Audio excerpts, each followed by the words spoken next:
Okay, let's go.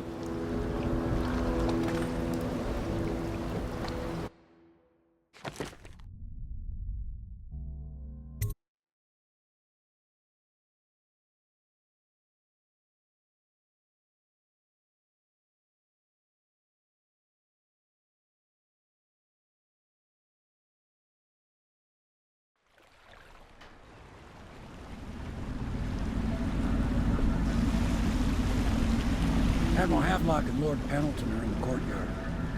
I expect they'll want to congratulate me.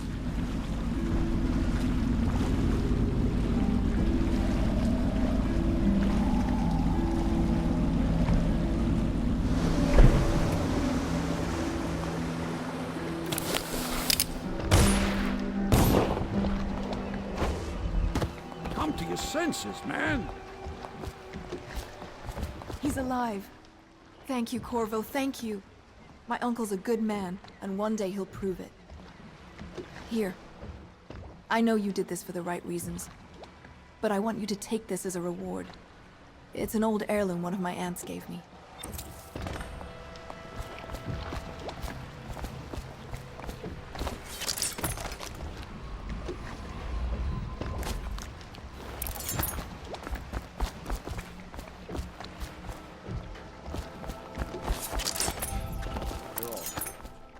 This is going to work. We have to take down the Lord Regent and all of his key allies. You know that. Yes. Hopefully the High Overseer is the first step All along citizens that path. living on the north And side we must of the find the river, girl. between John Clavering Boulevard and Dunwall Tower. Who knows what her are mind is like, advised being to there remain when her mother was indoors killed. until further I'd notice. imagine the daughter of an empress is tougher than you think. Quite right. In any case, we won't get the Lord Regent until... You did it! Somehow you took down the High Overseer Campbell against the odds. I knew you were our man, Corvo. With Campbell gone, we've hurt the Lord Regent immeasurably. And with Martin back, we'll have the finest strategist alive. The Lord Regent must be shitting himself in Dunwall Tower. Yes, and Campbell's journal, let's not forget. Our hope is that in these encoded pages, the location and condition of Emily Kaldwin can be discovered. Our entire movement will mean nothing if we can't place the rightful heir on the throne. We must act fast. No doubt the Lord Regent is holding Emily somewhere, waiting to reveal her, to step out as the hero and further cement his regency. If he doesn't bring the young lady forth soon, there will be infighting among the nobles as to who should succeed the Empress. Yes, time is against us. But now you should take a well-earned rest, Corvo. We will decipher the contents of the High Overseer's journal and share them with you later.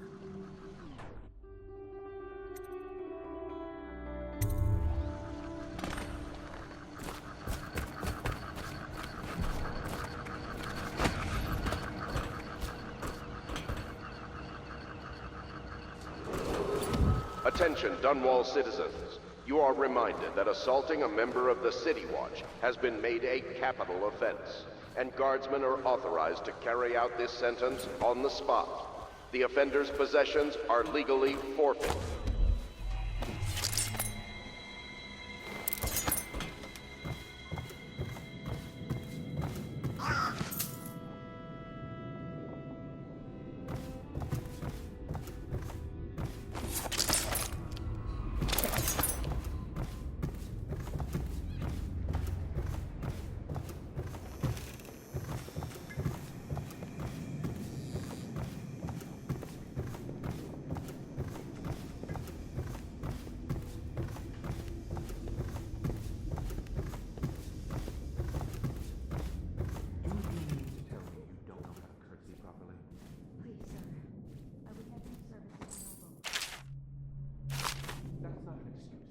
Memoir, Chapter 28.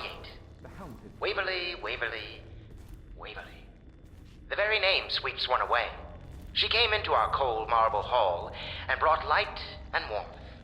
She changed our lives forever. It was only later I realized she was a traitorous little weasel, like all the Boyles.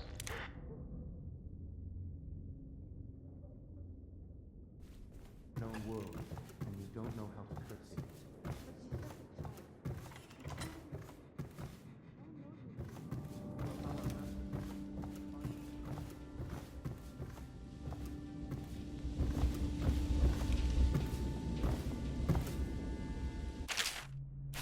Corvo's proved his abilities beyond question. It's not anyone who can walk into Holger Square and put down the High Overseer. And now we're faced with the question, could he be dangerous? Events are going to move quickly now. The storm's rising.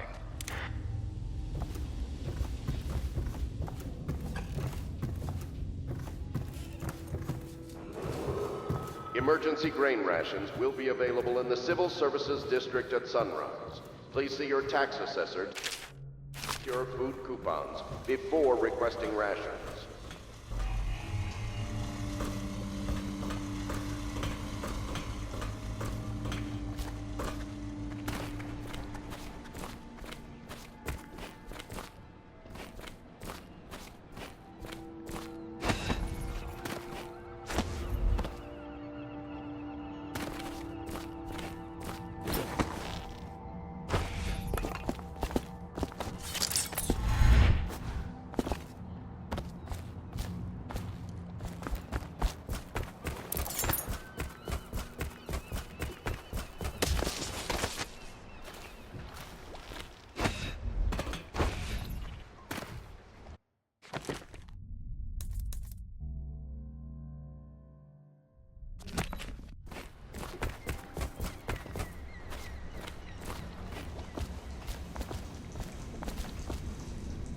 Inspiration is coming faster.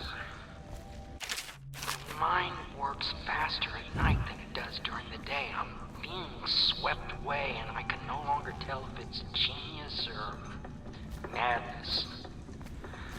When Corvo arrived, he brought some force from the void with him.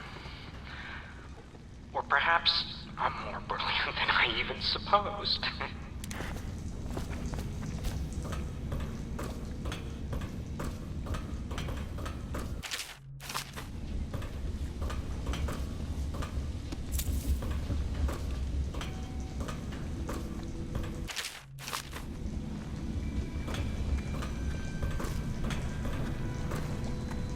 Can I be of service to you?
Welcome back, Master Corvo.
duty to report treasonous speech and actions. The state depends on you.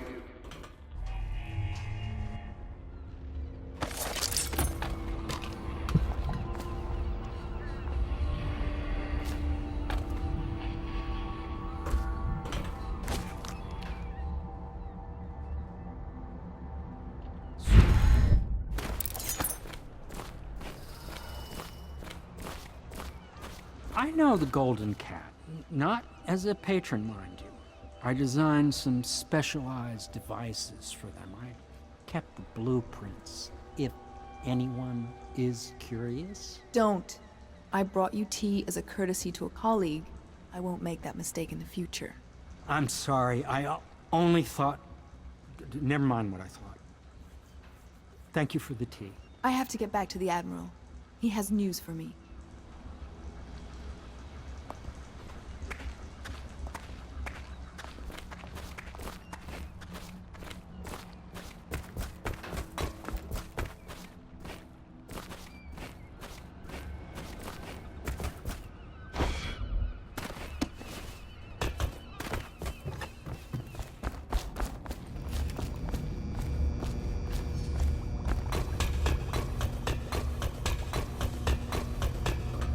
You're lucky I keep you on.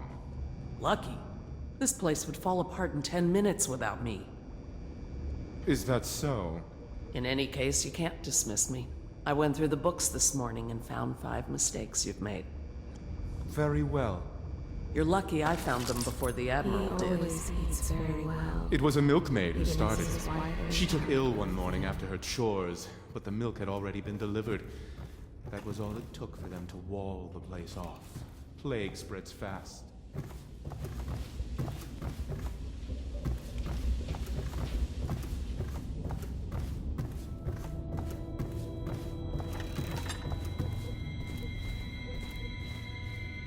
Chapter 32. As yet I have said little of my brothers Morgan and Custis. Twins they are, and 4 years senior to me. Morgan is the larger of the 2 brutes by a slight bit. From earliest memory, they abused me in every way. I'm not the first to claim their elder siblings were cruel, but my suffering was unique, I promise you.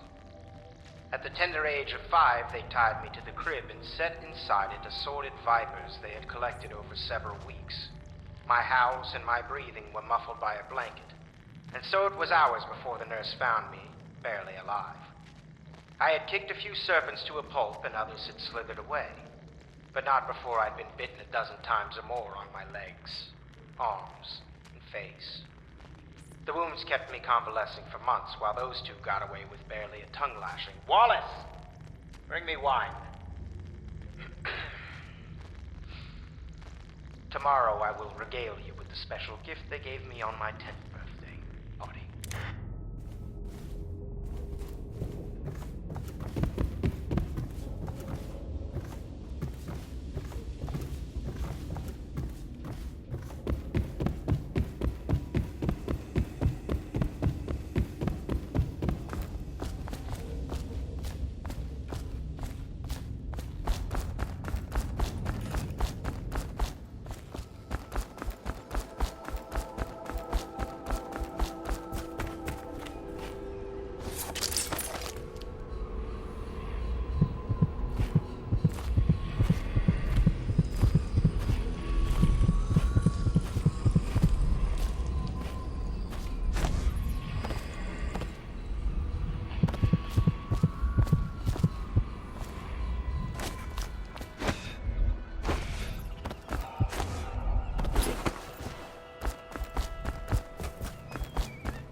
Hello, Corvo. I expect Martin will be joining us shortly. I hate to start your day with such a strange matter, but the servants heard something last night, moving through the storm drains beneath the building. Most likely a weeper, the poor bastard. There's no hope for them once the plague gets that far along. Nothing more than a shuffling corpse full of sickness and insects, if you ask me. I'd appreciate you investigating, just to be sure it's not a nosy guardsman that's getting too close. Here's a key to the hatches. I'd send a servant down there, but they'd die of fear on the spot, I'm afraid. Maybe Piero can concoct some sort of sleep poison for your crossbow if you want to go that route.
You went down there in the sewers?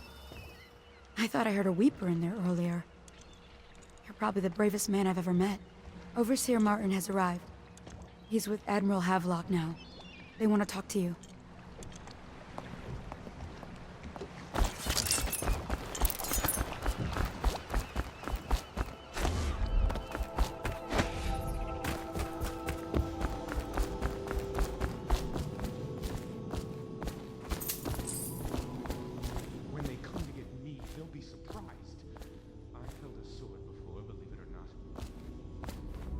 Corvo, I trust you remember Martin, an overseer before, and perhaps again someday soon. I owe you thanks for my rescue. Indeed. You've given us a glimmer of hope, Corvo. Because we've gotten what we wanted from Campbell's journal. You've done it. We know where Emily Caldwin is being held. The Golden Cat, of all places. A bathhouse for aristocrats. Little better than a cursed brothel. But there's an unfortunate twist. It appears that Pendleton's own kinsmen stand in our way. The twins, Morgan and Custis. Not only are they controlling Emily, but they have the controlling parliamentary votes we so desperately need. Yes, the Pendletons have to die. But most importantly, Emily must be brought here safely so we can protect her until the Lord Regent and his entourage have been dealt with. Pendleton's waiting for you on the dock. He's asked to brief you personally. I think it's best.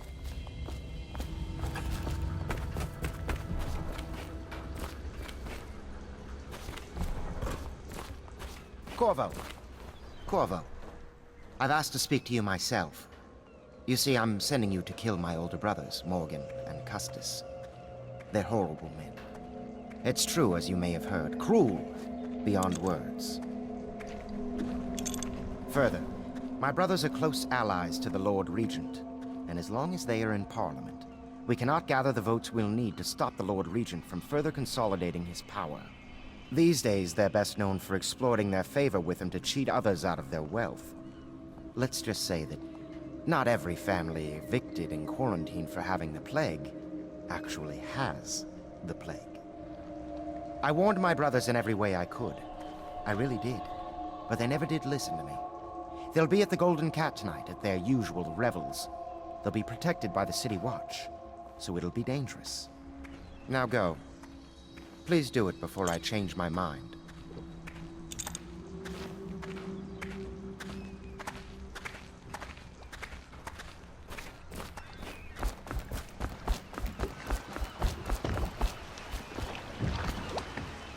I'll take you to the Golden Cat when you're ready. I've taken Lord Pendleton enough times, believe me.